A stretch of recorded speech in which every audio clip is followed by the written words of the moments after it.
قوم اعملوا على مكانتكم إني عامل فسوف تعلمون من تكون له عاقبة الدار إنه لا يفلح الظالمون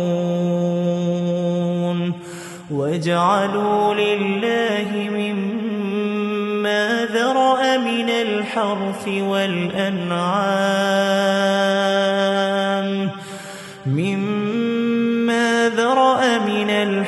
والأنعام نصيبا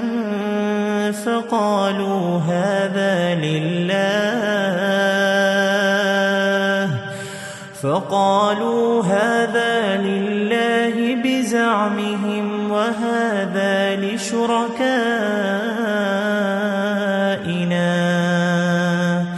فما كان لشركائهم فلا يصل إلى الله وما كان لله فهو يصل إلى شركائهم